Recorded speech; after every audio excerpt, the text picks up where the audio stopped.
Good morning, everyone. Welcome back to the Spirit of Liberty broadcast. We appreciate you listening this morning and hope you get a blessing from this lesson that we have. So, the last 2 weeks, we have been discussing the reprobate doctrine. We had an introduction to it to let people know what it was.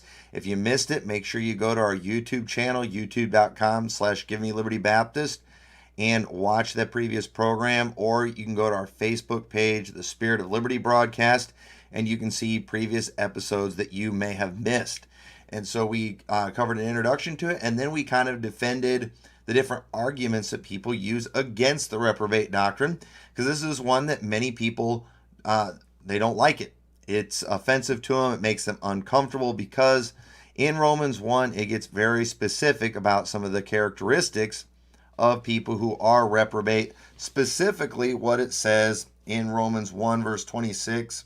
It says, "For this cause God gave them up unto vile affections, for even their women did change the natural use into that which is against nature, and likewise also the men, leaving the natural use of the woman, burn in their lust one toward another, men with men, working that which is unseemly, and receiving in themselves that recompense of their error, which was meat." Those two verses right there have made this doctrine very unpopular because the groups that are mentioned there are ones that are celebrated today. But notice what the Bible calls it. It calls it unnatural affection. And when the Bible says that God gave them up, in other words, it's like God took the restrainers off. All of us, or most of us, I should say, have in us something that restrains us from just doing every little thing we feel like doing. Often we get angry and maybe we want to punch somebody, but we don't do it. We have something that stops us. We have a conscience. Maybe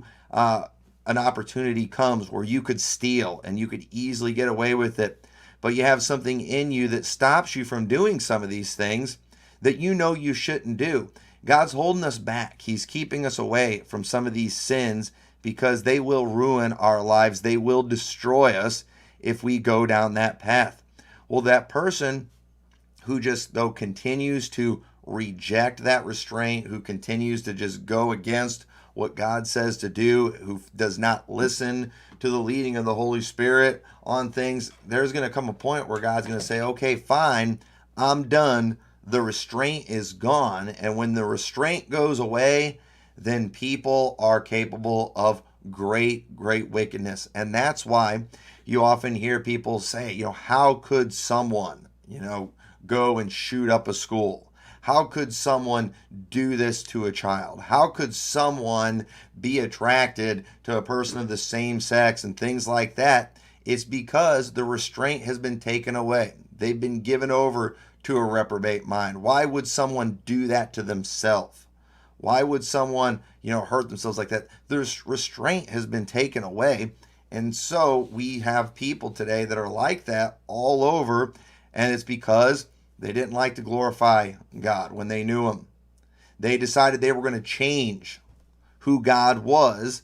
And the result of that is what we have today. School shootings are becoming more and more common. Just mass shootings of any kind, more and more common. More and more people are accepting things like abortion, perversion. These things are growing. Why? Because we've changed who God is in our society. And because of that, God is removing these restraints and He's allowing us to destroy ourselves and just mark it down.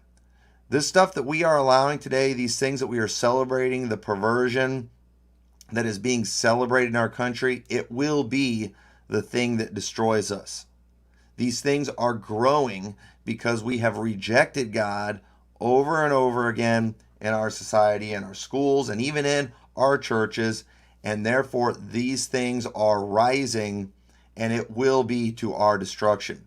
But that doesn't mean that you as an individual have to go down that path. I personally am going to do all I can to stand against the wickedness. I'm going to point these things out and try to protect people from becoming reprobate. But what I want to do today is I mainly want to focus on the characteristics of a reprobate. What does a reprobate look like? How can we identify them? How do you know when someone is a reprobate? Because the Bible talks about these people quite a bit. And we're going to find out that the reason this is such a serious subject is because of the fact that whenever there's a reprobate, there's going to be victims. They never are content to just let themselves be destroyed. They want to destroy others with them, and that's why God speaks so strongly against them. And we've got a sick, twisted, demented society today that has adopted this teaching, well, that we're just supposed to love everyone. They'll say, well, I love everybody. And that sounds real good and it sounds real nice when you say it, but the truth is that's impossible. There can't be love without there being some hate. They want to say that all hate is bad. That also is ridiculous. You cannot love some things without hating other things. You can't love life without hating death. You can't love others without hating those who seek to hurt other people. It makes no sense at all. And in Matthew chapter 18, verse 6, we have Jesus himself speaking here. And he says, but whoso shall offend one of these little ones, which believe in me, it were better for him that a millstone were hanged about his neck, and that he were drowned in the depths of the sea. That's Jesus talking right there, saying, man, that guy, he's better off dead than hurting one of these little children. And the truth is today, in our sick, twisted, demented society, and this sick, twisted theology has even gotten into churches where you have people today who say they love pedophiles, who say that they love perverts, people who hurt and violate little children. That makes no sense. Jesus said they're better off dead. That's what Jesus said in his word. And who are we to be more loving and more nice than Jesus? And the truth is, it's not loving. It's not nice to love a pervert and to love those who would hurt other people. And today we have a mentality where we care more about the person who does harm than we do the victim. And a loving society is going to care about victims. They're going to care about the innocent. Our society today, they want to show how loving they are by loving the guilty, by loving the murderer, by loving those who hurt others. And in reality, they're hating the victims. They're hating the innocent. And that is a messed up thing. And so I want us to look at some scriptures about reprobates in the Bible, because these are things that we need to remember. And the devil wants us to forget these things. Those who are promoting perversion want us to forget these things, because the truth is, if we would realize the reality of evil in the world, and that there are truly evil people that want to do harm, if we would realize that, it would help us to take some precautions. It would probably cause us to spend a little more time in prayer and calling out to God. And that's the last thing. That's the last thing these people want. It says in Exodus 22, verse 22, ye shall not afflict any widow or fatherless child, if thou shalt afflict them in any wise, and they cry at all unto me, I will surely hear their cry, and my wrath shall wax hot, and I will kill you with the sword, and your wives shall be widows, and your children fatherless. We see God here, he hates those who would oppress, those who are the easy to oppress, those who would be easy to take advantage of. And God said, because if they at all cry unto me, I'm going to hear their cry and I'm going to kill you. That's what he said. And I don't think it's a coincidence that in the same places where perversion is being taught, they are also discouraging things like prayer. Think about this. In the public schools, they have said that prayer is not allowed. They have taken prayer. They have taken Bible out of public schools, while at the same time, they're wanting to teach LGBT history. Now, isn't that convenient? Because that's the crowd where they victimize children right there. And the last thing these people are going to want is for these children who are being abused, who are being hurt, to be crying out to God, because God's going to hear their cry. So what are they teaching them in the public schools today? They're teaching them that there is no God. They're teaching them that we evolved from monkeys. They're teaching things like the Big Bang Theory. Why are they doing this? Because the last thing they want are these children who are being victimized and abused to be calling out to God. But boy, we need to teach these children that there is a God. And notice when Jesus said, when he talked about offending one of those children, he says, one of those little ones, which believeth in me. There's a difference between just an ordinary child and one who believes in God. That one who believes in God, he's going to call out. And that person who offended them, who have violated them, the judgment will be very serious for them. It's going to be bad. In fact, it's going to be worse than a millstone being hanged about his neck and him being drowned in the sea. He said it would be better for them that happened. So we need to understand that this thing of prayer needs to be taught. This teaching about God, it needs to be taught. Maybe if more of these kids had been taught about God and had believed on Christ, more of these perverts would be dying as a result of these young children calling out to God. But sadly, many of them do not call out to God when they're violated. You know what they do? They end up getting angry at God. They end up hating God themselves, and often they become the next pervert. They become the next abuser. And so we've got to understand there's real victims involved when it comes to reprobates. And so we've got to start seeing them the way God sees them. It says in 2 Timothy 3, verse 7, it says, ever learning and never able to come to the knowledge of the truth. Never able to come to the knowledge of the truth. Talking about false prophets, it says, now as Jannes and Jambres withstood Moses, so do these also resist the truth. Once again, they're always rejecting truth. Always. They resist the truth. Men of corrupt minds reprobate concerning the faith, but they shall proceed no further, for their folly shall be manifest unto all men, as theirs also was. So these false prophets that are mentioned here that are reprobate concerning the faith, these guys are bad because of the fact that they are standing against the truth. They are trying to stop truth from being preached. That's what they're doing, and they're trying to send out a false message. There are people today who are actively trying to silence me and preachers like me because of the truths that we preach. They are actively trying to get my YouTube channel shut down, trying to get me off the radio, trying to get me off Facebook, wherever they can get me deplatformed is what they say. Why? Because these are men of corrupt minds, reprobate concerning the faith. They want to stop truth from being preached. And so they're doing everything they can to fight against this type of thing. Why? Because the last thing they need are more people learning the truth, getting saved, because once somebody gets saved, they're never going to become a reprobate, and they need to recruit. People in the perverted world, in the LGBT world, they can't reproduce. They have to recruit, and that's exactly what they're doing.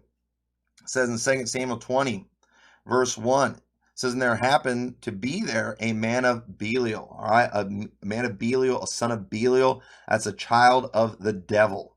That's a term the Bible uses.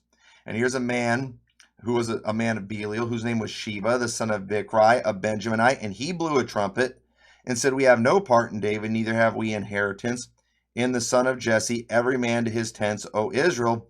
So every man of Israel went up from after David and followed Sheba, the son of Bichri. But the men of Judah clave to their king from Jordan, even to Jerusalem. Notice how this guy, a man of Belial, he's not content to just do bad on his own. He's got to blow a trumpet. He's got to recruit. Kind of like these same people today who are going out having their pride parades, wanting to be on every form of media. They are overrepresented on television shows and things. Why? They're trying to sound the trumpet, trying to recruit people to their rebellion. As they rebel against God, as they rebel against nature, as they rebel against all that is normal, they want to recruit. Why? Because that's just what a reprobate does. It says in Judges 19, verse 22, now as they were making their hearts merry, behold, the men of the city, certain sons of Belial, beset the house round about and beat at the door and spake to the master of the house and the old man, saying, bring forth the man that came into thy house, that we may know him. They were wanting to violate this man in a sexual way, and the Bible calls them men of Belial, or children of Belial. And if you want to go to Judges chapter 20 or 19, that's a very disturbing story of what these men did. It shows what these type of people are capable of.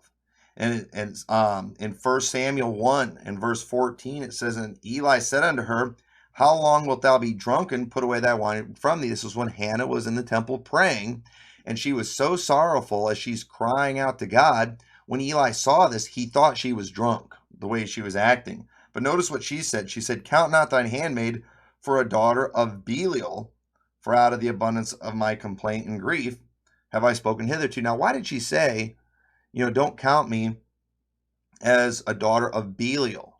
Is everyone who has ever gotten drunk a reprobate or a child of the devil? No, the reason I believe she's saying that there is because only someone of the worst sort would come into the house of God in a drunken state and pretend to be praying and things like that. And the truth is, there are people out there that are so vile, that are so disgusting, they would go even into a house of worship, and they will even try attending churches and being a part of the things that go on in those churches. There is nothing these people won't do, and there is no place that they won't do it. They have no restraint. There are a lot of things that you and I would all be embarrassed to do. We just naturally would not do these things. We're not just going to go out in public completely naked. We would be humiliated to do something like that. We'd be completely embarrassed. But there are some people, they have no problem with that. They'll do it. The only thing stopping them is getting arrested. If you watch the gay pride parades, and I don't recommend you do, some of the things that take place in those parades in the middle of large crowds is absolutely disgusting. The news media doesn't show that stuff. You're not going to see that on the mainstream news, but the reality is, rampant perversion takes place in these things. Why? Because a reprobate has no restraint. There is nothing stopping them, where most of us, we would stop ourselves. We see also in 1 Samuel chapter 2 and verse 12, it says, now the sons of Eli were sons of Belial. They knew not the Lord. And we're not going to take time to read their whole story. These men were priests. They were Levites who did the work of the Lord, yet the Bible teaches that while they did the work of the Lord, they were laying with the women in the congregation. Imagine doing something so wicked in the house of the Lord. These people had no restraints. Most people today, even if they're not the best people, even if they're not the most moral people, they have a certain level of respect for the things of God. There's certain things they're not going to do in church. Maybe they cuss like a sailor while they're at home, but they wouldn't do that in a church. Why? Because they have some respect. But there's some people today, it wouldn't matter. It wouldn't matter if they were in a church. It wouldn't matter if they were around their grandma. No restraints, no respect for anyone or anything. Why? They are a reprobate. In Titus 1 verse 16, it says, they profess that they know God, and in works they deny him, being abominable and disobedient, and unto every good work reprobate. And another meaning for that term reprobate is worthless. Hey, there are some people that literally contribute nothing good in this world, only bad. There are people like that.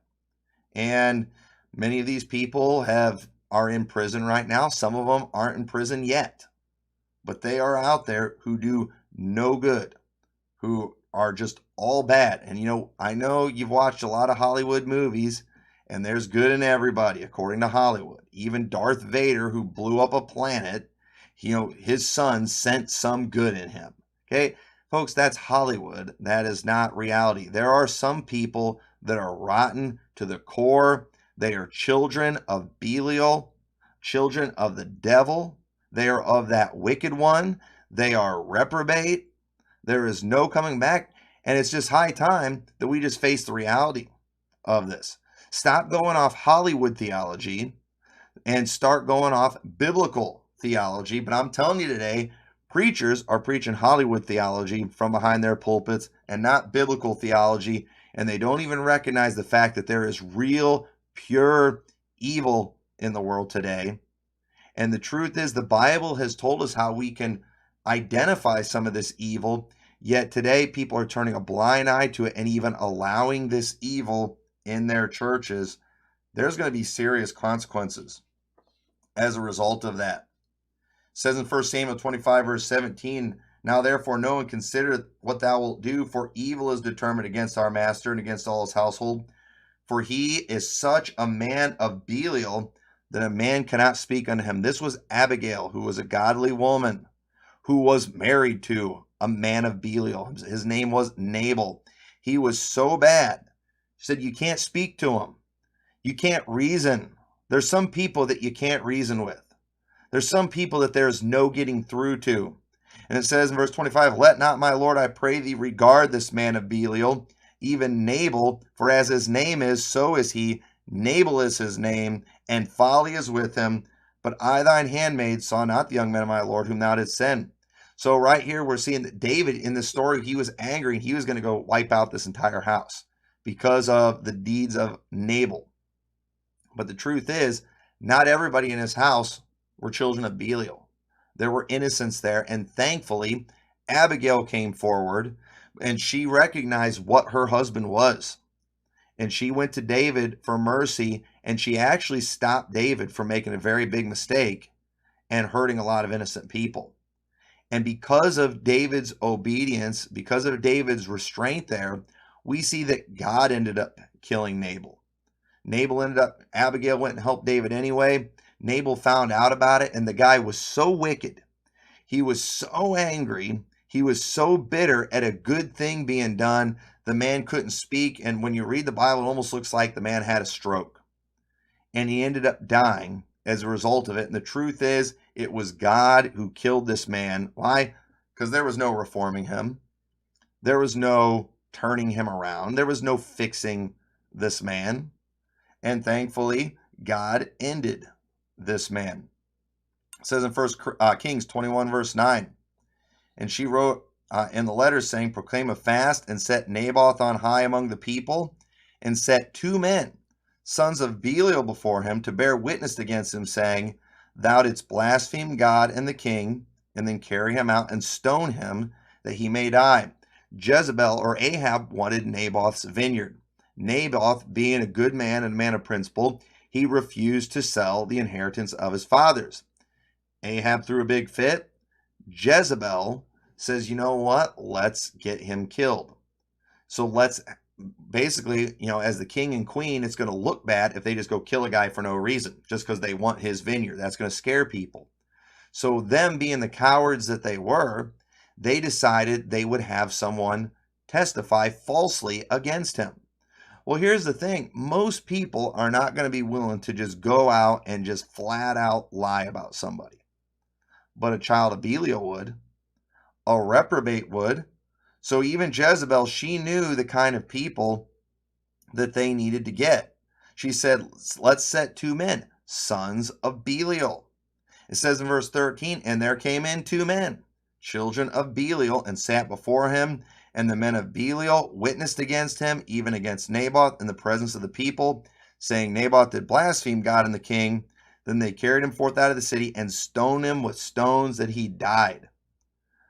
Folks, I can't imagine lying about somebody in a way that would get them killed.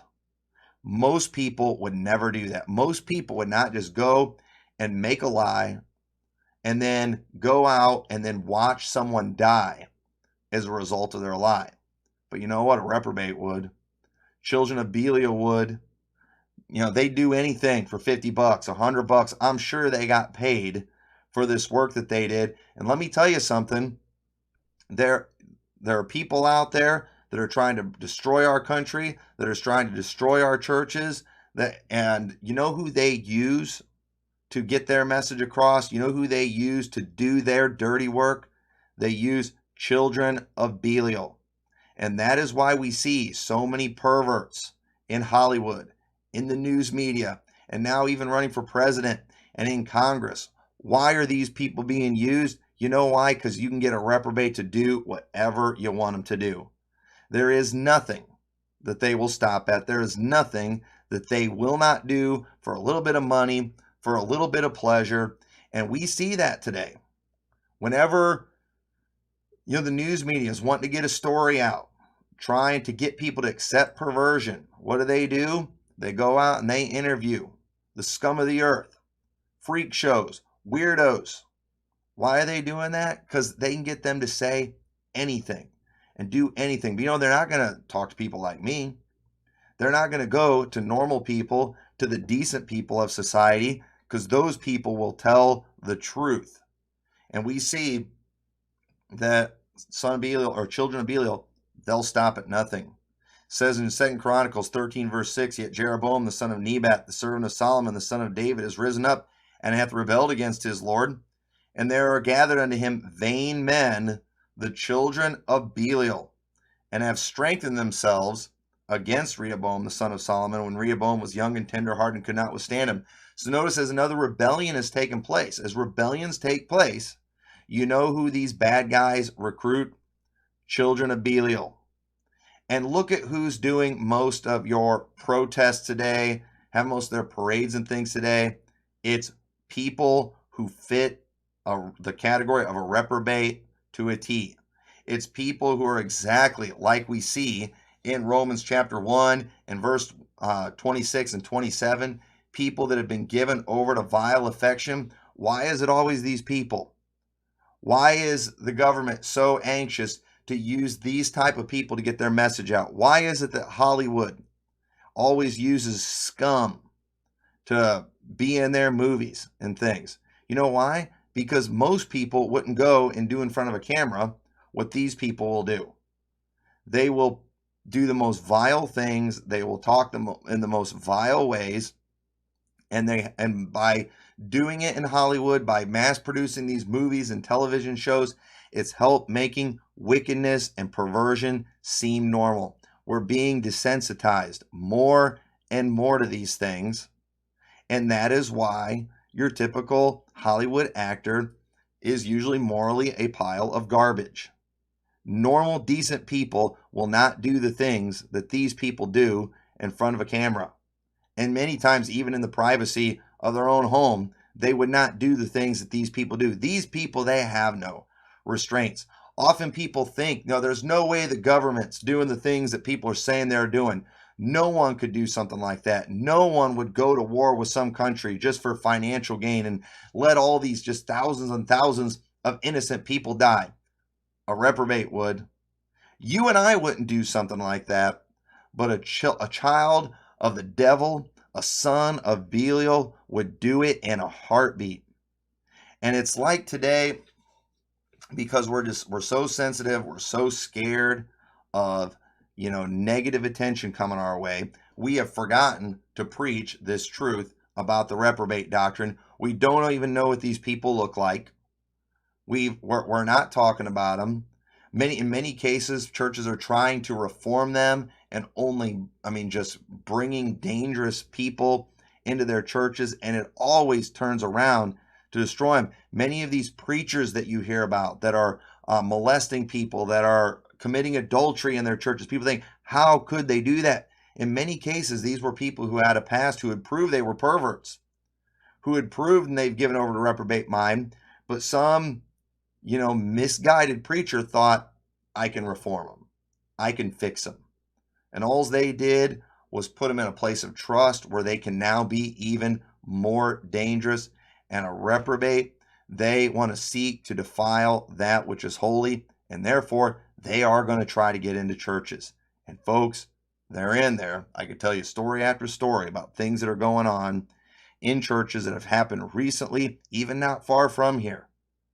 And this is all happening because we have gotten squeamish and we have let political correctness stop us from preaching very important biblical truths from God's word. But you know what? Here, we're going to preach the whole counsel of God, whether people like it or not. And let me tell you, folks, they don't like it. And if you don't like it, you don't have to listen to this program. You can go listen to something else. Joel Osteen, I'm sure, is going to be on TV today. Go watch him and he'll make you feel good. But here, we are going to preach the truth, and I hope it's a help to you. I hope it's a blessing. Thank you so much for listening. If you want to hear more of this unfiltered, come visit us at Liberty Baptist Church, 2002 9th Avenue, Rock Falls, Illinois. We would love to see you. Thank you, and God bless.